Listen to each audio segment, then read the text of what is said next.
이 시간 은혜받은 하나님의 말씀은 빌립보서 3장 7절로 9절 그리고 20절 말씀입니다. 받들어 봉독을 하겠습니다. 그러나 무엇이든지 내게 유익하던 것을 내가 그리스도를 위하여 다 해로 여길 뿐더러 또한 모든 것을 해로 여김은 내 주 그리스도 예수를 아는 지식이 가장 고상하기 때문이라. 내가 그를 위하여 모든 것을 잃어버리고 배설물로 여김은 그리스도를 얻고 그 안에서 발견되려 함이니 내가 가진 의는 율법에서 난 것이 아니요 오직 그리스도를 믿음으로 말미암은 것이니 곧 믿음으로 하나님께로부터 난 의라. 아멘. 20절 말씀 또 봅니다. 그러나 우리의 힘이 곧 하늘에 있는지라 거기로부터 구원하시는 자 곧 주 예수 그리스도를 기다리노니. 아멘. 말씀을 두 군데 살펴봤습니다. 오늘 주어진 본문 말씀 가지고 우리에게 필요한 세 가지 은혜, 이런 제목의 말씀으로 같이 은혜를 나누려고 합니다. 이스라엘 백성들이 애굽에서 나와서 광야 생활을 할 때에 하늘에서 만나가 내려서 이스라엘 백성들의 일용할 양식이 되었습니다. 만나는 매일 새벽마다 하나님께서 마치 이슬처럼 내려주셨고 이스라엘 백성들은 그 만나를 먹고 하루에 생활을 하게 되었습니다. 근데 신기한 것은 그 만나는 그날 먹을 것을 그날 다 먹어야 됐고 하루를 넘기면 그 만나가 상해서 먹을 수가 없었습니다. 그렇기 때문에 이스라엘 백성들은 새벽마다 주어지는 하나님의 만나를 기다렸습니다. 이 만나는 광야 40년 동안 하루도 그 공급이 끊어지지 않고 계속해서 이어졌던 것을 볼 수가 있습니다. 어떤 의미에서 이 만나라고 하는 것은 이스라엘 백성으로 하여금 하나님과의 교제, 교통이라고 말할 수도 있고 매일매일 하나님의 임재하심과 역사하심을 경험하는 그런 놀라운 축복이라고 말씀드릴 수가 있습니다. 오늘날 우리도 마찬가지입니다. 이 만나와 같은 하나님의 은혜가 필요합니다. 하루하루 살아가면서 하나님의 도우심과 인도하심과 축복하심을 매일매일 경험하고 살아가는, 그래서 하나님과 날마다 교제하고 교통하는 그런 생활이 우리에게 있어야 되는 것입니다. 하나님은 이스라엘 자손들에게 그들의 삶을 먼저 바꾸라고 요구하시지 않았습니다. 그 전에 그들의 필요를 먼저 채워주셨습니다. 그들의 필요를 채워주시고 나서 그리고는 이제 자연스럽게 그들이 가지고 나왔던 이 애굽에서의 잘못된 신앙생활, 잘못된 모습들, 우상숭배라든지 잘못된 그 문화들을 다 버릴 수 있는 그런 계기가 되었던 것입니다. 그러니까 하나님의 은혜가 그들에게 채워지니까 그들이 과거의 잘못된 습관과 버릇들과 또 우상숭배 같은 것들을 버릴 수 있는 그런 결과가 되었다는 것입니다. 이것은 오늘날 우리에게도 마찬가지입니다. 우리의 마음속에 예수님으로 채워지면, 예수님이 우리 속에 계시면 우리에게 주어졌던 모든 염려와 불안과 두려움이 사라지고 주님 주시는 참된 평안과 기쁨과 감사로 넘치는 삶을 살게 되어지는 것입니다. 먼저 주께로부터 채워지는 그런 결과가 있어야 되는 것이죠.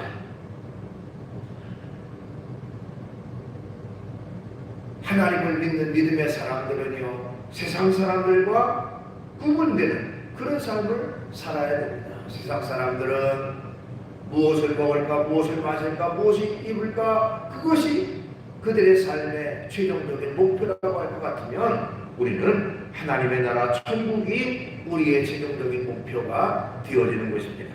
그렇기 때문에 세상 사람들과 달리 우리의 가치관도 달라야 되고 물질관도 달라야 되고 세계관도 달라야 되는 것입니다. 그러면 이제 하나님을 믿는 믿음의 사람들에게 필요한 하나님의 은혜는 어떤 것들이 있어야 되는가? 하나님은 어떤 과정, 어떤 단계를 거쳐서 우리에게 은혜를 베풀어 주시는가 하는 것을 좀 살펴볼 필요가 있어요. 자, 우리에게 필요한 하나님의 은혜는요, 채움의 은혜입니다 하는 것입니다. 가장 먼저 하나님은 채워 주십니다.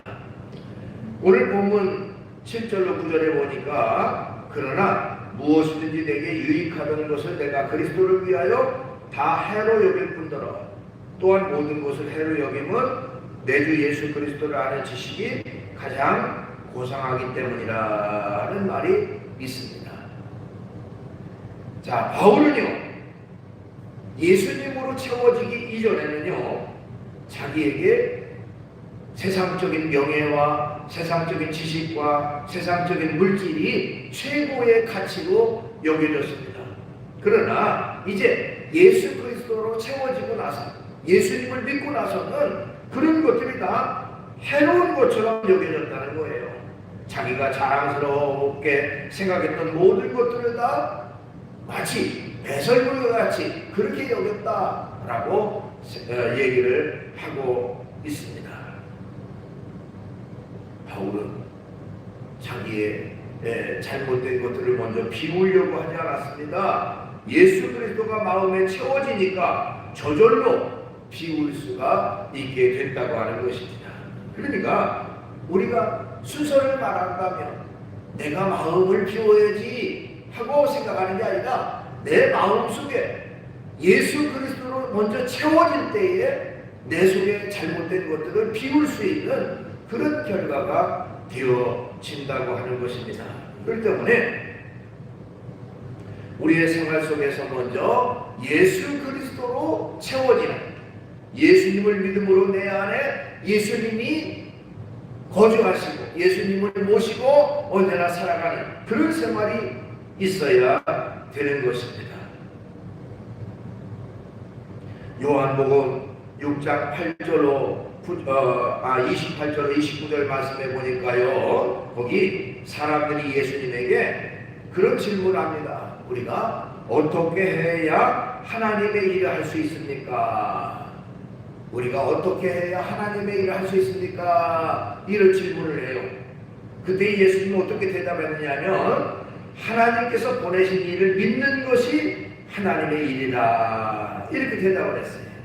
자, 우리는 어떻게 해야 하나님의 일을 할 수 있습니까? 그러면 예를 들면 뭐 교회에 나와서 열심히 예배 참석하고 충성하고 헌신하고 봉사하고 이런 일하는 거, 이게 하나님의 일이라고 생각을 합니다. 그런데 예수님은 의외의 대답을 했어요. 하나님이 보내신 일을 믿는 것이 하나님의 일이라. 그 바로 근본적으로 너희가 하나님의 일을 하고 싶으냐? 예수님을 믿어라. 예수님을 믿는 것이 하나님의 일의 시작이고 출발점이고 그것이 근본적인 목적이라고 말하고 있는 것입니다. 우리는 일상 속에서 하나님의 일을 하면은 우리가 손으로 발로 뛰면서 일하는 것을 하나님의 일로 생각합니다만은 가장 중요한 것은 먼저 믿으라는 것입니다. 먼저 은혜를 받으라는 것입니다. 먼저 예수님으로 채워져야 된다는 것입니다. 그러면 그가 하는 일, 그 속에 예수가 가득, 예수님이 채워지면 그가 하는 모든 일이 하나님의 일이 되는 거예요. 저절로. 그렇죠? 우리가 예수 그리스도가 내 안에 계시고 내가 예수님으로 가득 채워지고 은혜로 가득 채워지면 내가 육신적인 소욕을 따라 살아가는 게 아니라 하나님의 뜻을 따라 살아가고 그가 하는 모든 것이 하나님의 일이 되어지게 되는 것입니다. 그렇기 때문에 우선적으로는 예수님을 믿는 믿음, 그리고 예수님으로 먼저 내가 가득 채워지는, 내 속에 예수님이 계시는 그런 삶을 살아야 되는 것입니다. 신약 성경에 가장 모범적인 신앙생활을 했던 사람을 들라면 바로 사도 바울이라고 할 수가 있습니다. 그런데 이 사도 바울은요, 그가 기록한 성경책을 쭉 그 말씀을 읽어보면 그리스도 안에서라는 말을 많이 사용했어요. 그리스도 안에서. 그러니까 자신이 그리스도 안에 있다고 하는 것을 굉장히 강조를 했고 그렇게 살았습니다. 그러니까 철저히 그리스도 안에서 살아가는 삶을 살았습니다. 고린도후서 12장에만 보면요, 거기 익명으로 자신을 제3자처럼 마치 익명으로 소개하는 부분이 나와요. 그럴 때도 뭐라고 얘기를 했냐면 바로 그리스도 안에 있는 한 사람을 아노니 이렇게 말했습니다. 고린도후서 12장 2절에 보니까 내가 그리스도 안에 있는 한 사람을 아노니 그는 14년 전에 셋째 하늘에 이끌려간 자라. 그러니까 자신에 대해서 말할 때 항상 그리스도 안에 있는 사람, 그리스도 안에라고 하는 그 말을 많이 썼다는 것이고요. 그만큼 사도 바울은 그리스도 안에 살았고 그리스도를 언제나 중심으로 살아가는 그런 생활을 했다고 하는 것입니다. 이 바울은요, 그렇게 그리스도와 예수님과 연합한 삶을 살았고 예수님으로 가득 채워진 그런 삶을 살아가게 됐습니다. 그렇기 때문에 바울이 하는 모든 일은 다 하나님의 합당한 그런 일로 연결되게 된 겁니다. 그러니까 바울 속에 예수 그리스도로 가득 채워지니까 바울이 하는 모든 일은 세상적이고 육신적인 일이 아니라 주님을 위한 헌신의 삶을 살아가는 그런 사람이 됐다는 것입니다. 근데 성경에 보면요, 이 바울이 육신적인 문제, 자기의 그 연약함의 문제를 자기의 노력으로 해결할 수 없다는 것을 깨달았습니다. 즉 예수님을 믿으면서도 때때로는 육신적인 그런 생각 속에 죄악 가운데 살아가고 있는 그 모습을 괴로워했어요. 그래서 로마서 7장 24절에 보니까 오라 나는 곤고한 사람이라 이 사망의 몸에서 누가 나를 건져내랴. 즉 자기의 의지와 자기의 노력과 자기의 힘 가지고는 내 속에 있는 이런 육신적 수욕을 없앨 수가 없다는 것을 깨달았어요. 그래서 내가 한번 우리 그리스도 안에 있을 때에 내가 모든 것들을 할 수 있다라고 하는 확신으로 연결되게 됐습니다. 그래서 우리 하나님을 믿는 사람들이 가장 먼저 깨달아야 될 것은 뭐냐면 내 속에 채워져야 되는데 내 속에 바로 그리스도로 채워져야 된다. 채움의 은혜가 있어야 된다. 그래 그것이 먼저라고 하는 것을 우리가 먼저 우리가 깨달아야 된다는 것입니다. 내 속에 예수님으로 가득 차야 된다. 성령님으로 가득 차야 된다. 내 안에 먼저 하나님이 채워져야, 하나님의 것으로 채워져야 한다는 것입니다. 자, 그렇게 할 때에 두 번째 은혜가 우리에게 주어지는데 어떤 은혜냐면 바로 비움의 은혜가 주어지는 것입니다. 채워져야 비울 수가 있는 거예요. 자, 예수 그리스도로 채워지면 세상의 모든 것들에 대한 생각이 변화되고 달라집니다. 과거에는 너무너무 소중하게 생각했던 것들도 별로 하찮게 여겨져요.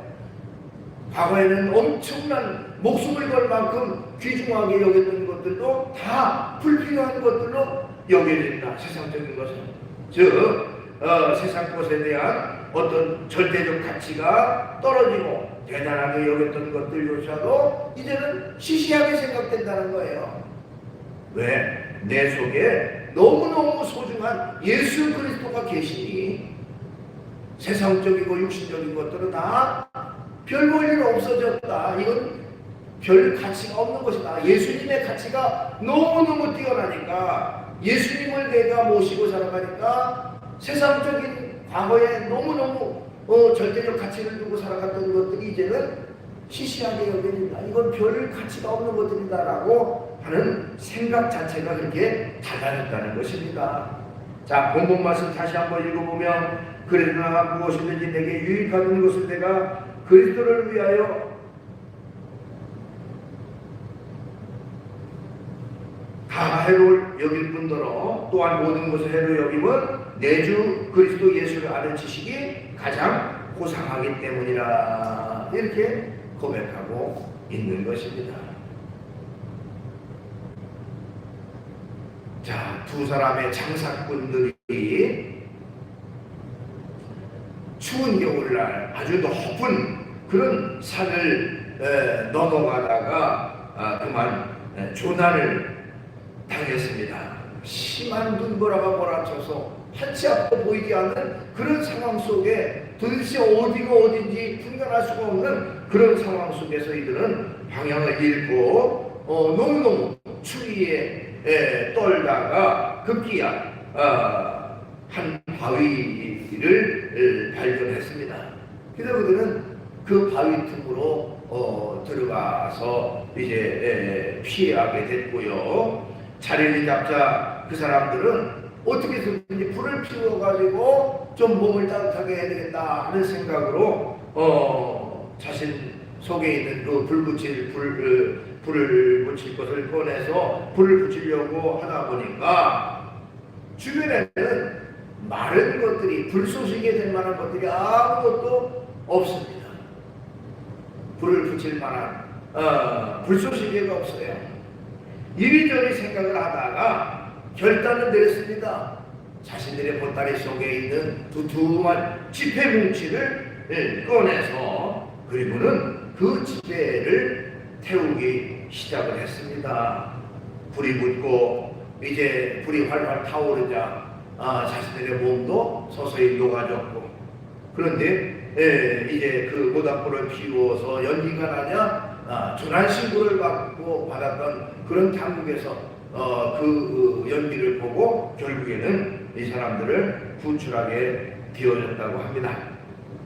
자, 여기서 우리가 느끼는 건 뭡니까? 우리가 돈이라고 하는 것은 굉장히 소중하고 중요하고 그야말로 아끼고 아끼는 소중하게 여기는 그 가치가 바로 돈이라고 하는 것인데, 그 돈이라고 하는 것도 역시 목숨보다는 소중할 수 없다는 것입니다. 죽어가는 추위에 떨어 죽을 수밖에 없는 상황에서 그들은 아낌없이 그 집회에 불을 붙여서 불쏘시개를 사용하는 그 모습처럼 이 바울이라고 하는 사람도요, 과거에는 너무너무 소중하게 생각했던 세상적인 것들을 이제 예수님을 믿고 나서는 영생을 얻기 위해서는 육신적인 것들을 다 마치 불쏘시개처럼 여기는 그런 그것들을 포기하고 그것들을 버리는 그런 삶을 살았다는 것입니다.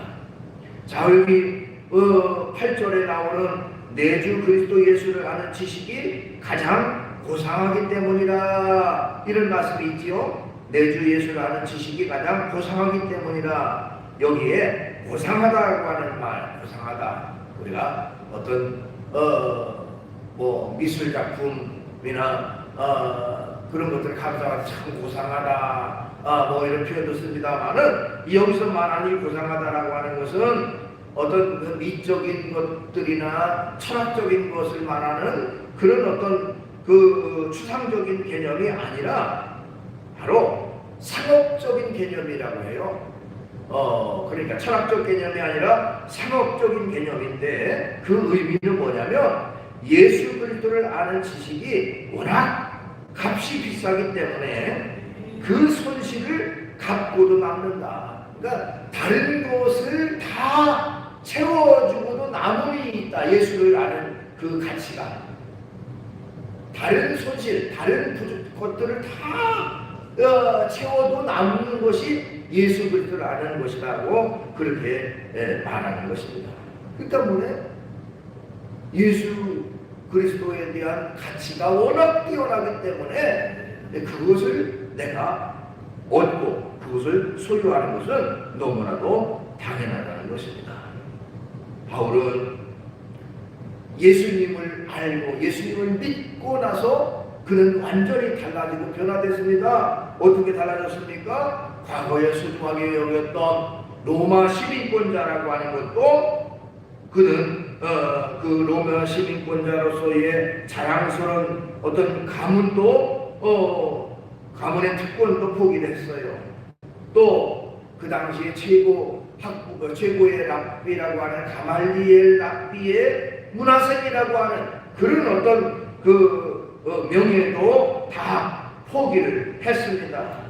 왜냐하면 예수 그리스도를 아는 것이 그런 것들보다 훨씬 더 가치가 있기 때문에 그들은 나는 로마 시민권자다, 또 가말리엘 랍비의 제자라고 하는 것도 다 나는 이런 명예도 다 떨쳐버린 다음에 예수를 아는 지식, 예수님을 아는 것이 가장 고상하기 때문이라고 그렇게 자신있게 말했던 것입니다. 그러면 그리스도를 아는 지식이 왜 고상할까 하는 것입니다. 그것은 바로 그리스도 안에 모든 것들이 다 들어있기 때문에 그래요. 모든 것들이 다 들어있기 때문에, 그리스도 예수님 안에는 모든 것이 다 들어있기 때문에. 자, 마태복음 13장을 가리켜서 천국 비유장이라고 그래요. 천국 비유에 대한 말씀이 쭉 기록되어 있습니다. 이 마태복음 13장 44절을 보면 그런 말씀이 있어요. 천국은 마치 밭에 감추인 보화와 같으니 사람이 이를 발견한 후 숨겨두고 기뻐하며 돌아가서 자기의 소유를 다 팔아 그 밭을 샀느니라는 말씀이 나와요. 자, 한 농부가 다른 사람의 밭을 지금 쉽게 말하면 이 쟁기를 가지고 이제 밭을 갈게 됩니다. 그런데 한참 가는 도중에 갑자기 밑에서 그냥 탁 하고 쟁기가 부러지는 소리가 나요. 뭔가 걸리는 소리가 나요. 그래서 도대체 뭐 때문에 그러는가, 돌멩이가 있나 하고 그 밑을 파보니까 거기에 상자 하나가 나오고 그 속에 보화가 들어있는 것을 발견하게 됩니다.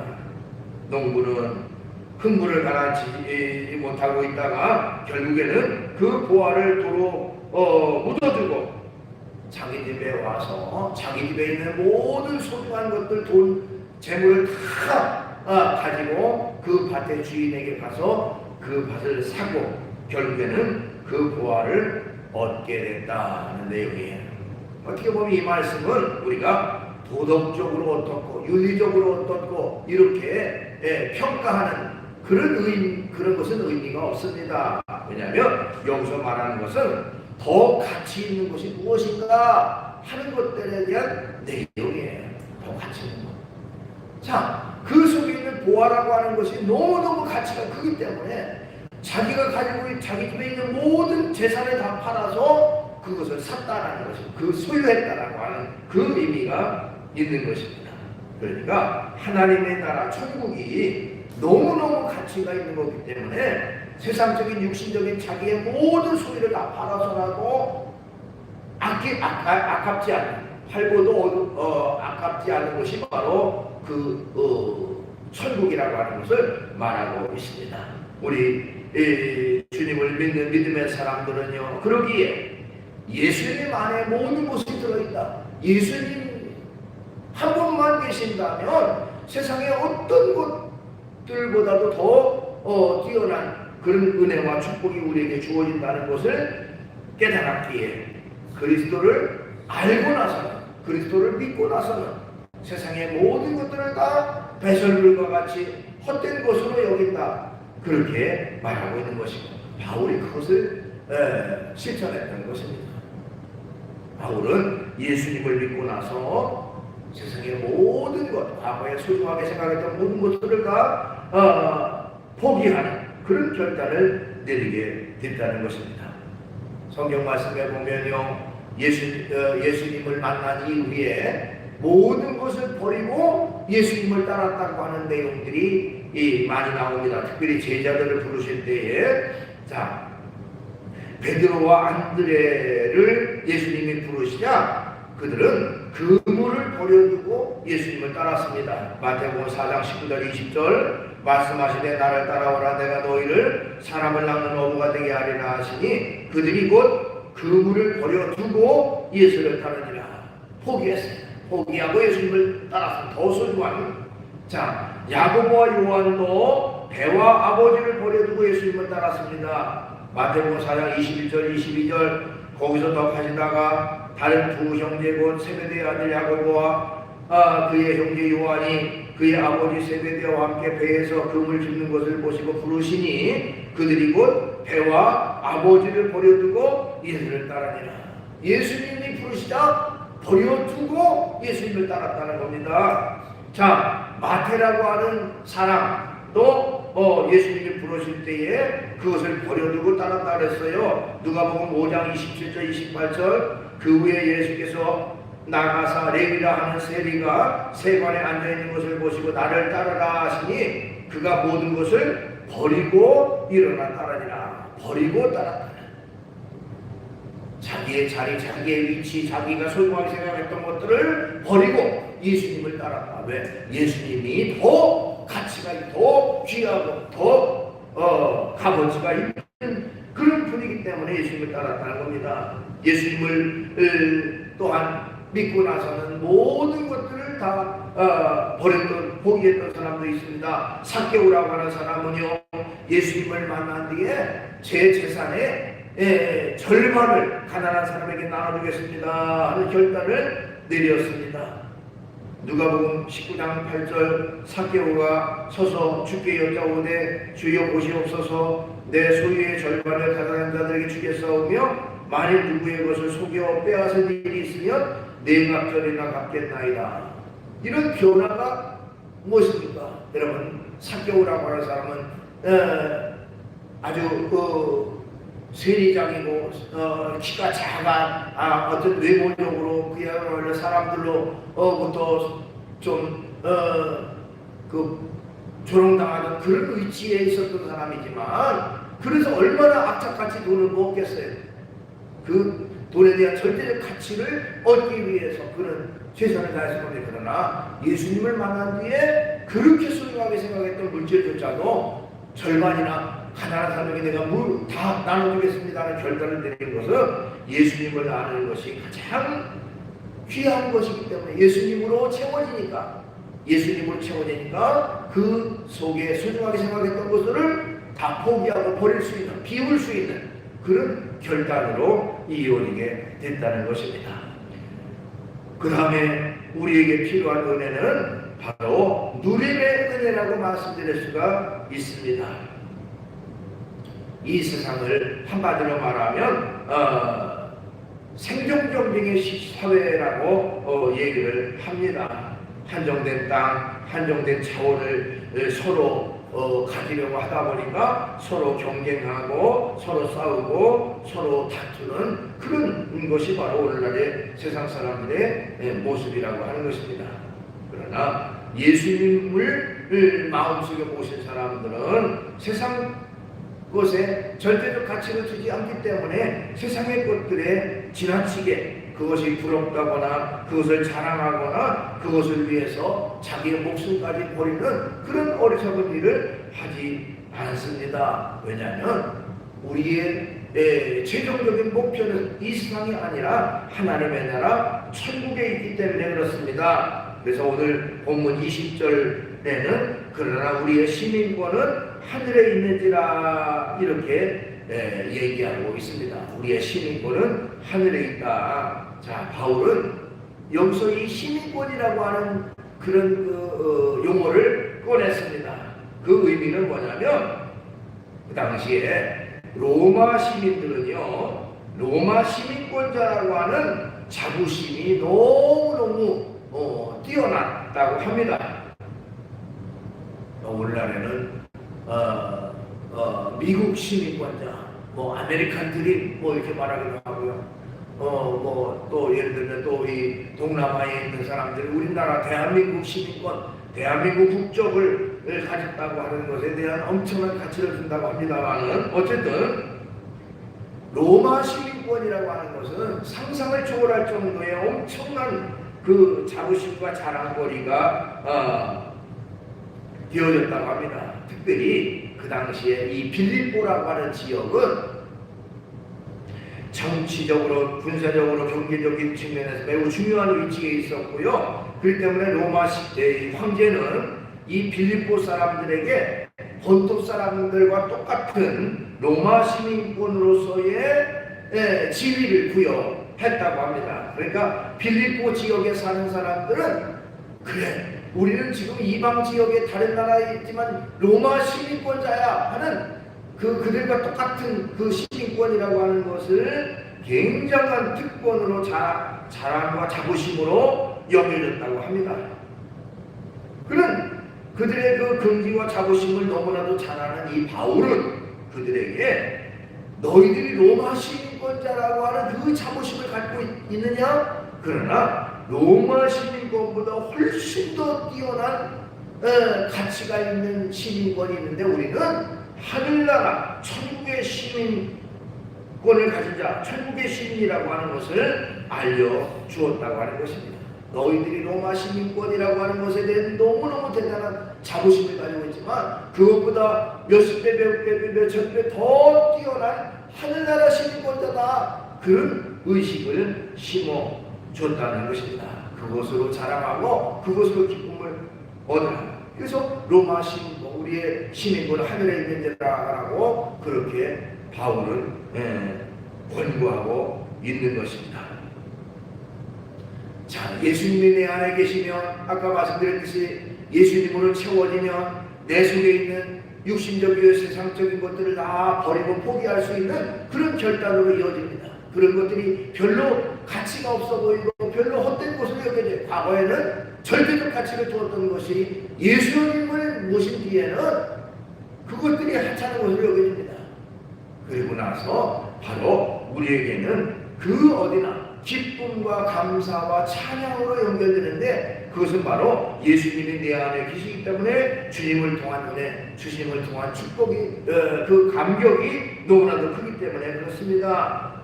아까 우리 불렀던 찬송가 중에 438장 내 영혼이 은총 입어, 이런 찬송가, 이 찬송가를 우리가 자주 부르죠. 가사를 보면 내 영혼이 은총 입어 중간지기 먹고 보니 슬픔 많은 이 세상도 천국으로 화하더라. 이 세상도 천국이 되어지는 변화, 그런 결과가 되고요. 또 주 예수와 동행하니 그 어디나 하늘나라. 고통이 있고 괴로움이 있고 힘든 세상이지만 예수님이 함께하니까 그 어디나 하늘나라와 같은 그런 기쁨의 삶이, 감격스러운 삶이 내게 주어졌다라고 하는 찬양입니다. 바로 그것이 하늘 시민권자로서의 삶의 모습이에요.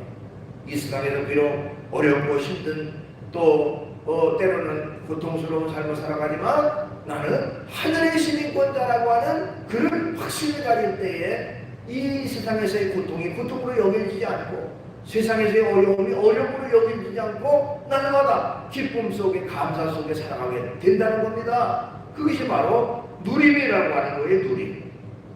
하늘 시민권자로서의 가치가 내게 주어졌으니까 나는 이제 이 세상에서의 것들을 그런 마음 자세, 그런 자세를 가지고 누리면서 살아가는 그런 결과가 되어지게 되는 것입니다. 자, 오늘 말씀을 정리합니다. 우리 하나님을 믿는 사람들에게 필요한 은혜는 먼저 채움의 은혜예요. 뭐로 채워지느냐? 그리스도로 채워져야 되고 성령으로 채워져야 되고 은혜로 채워져요.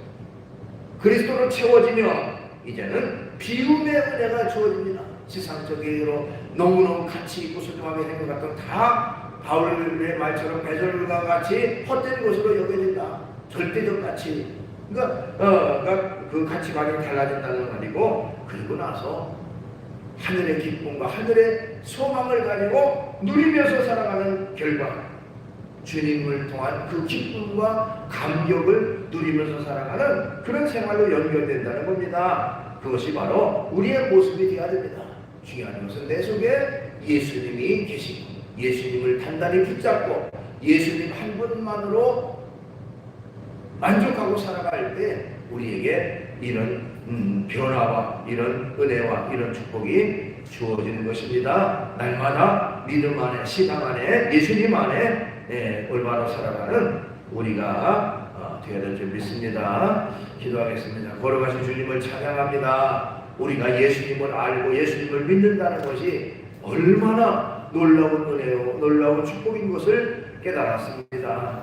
마치 보화가 밭에 감춰져 있는데 그 자신의 소유의 모든 것들을 팔아서 그것을 그 밭을 탄 농부와 같이 주님, 예수님이 얼마나 가치 있고 소중한 것인지 우리의 모든 것을 다 드려서라도 주님을 한 분만으로 우리에게 더 큰 만족과 기쁨이 되는 줄 믿습니다. 주님, 내 속에 예수님을 모시고 언제나 믿음과 신앙으로 바르게 살아가되 우리는 하늘나라 천국의 시민권자로서의 그런 자긍심과 자부심을 가지고 날마다 누리면서 또한 감사함으로 살아가는 저희가 되게 해주시옵소서. 예수님의 이름으로 기도하옵나이다. 아멘.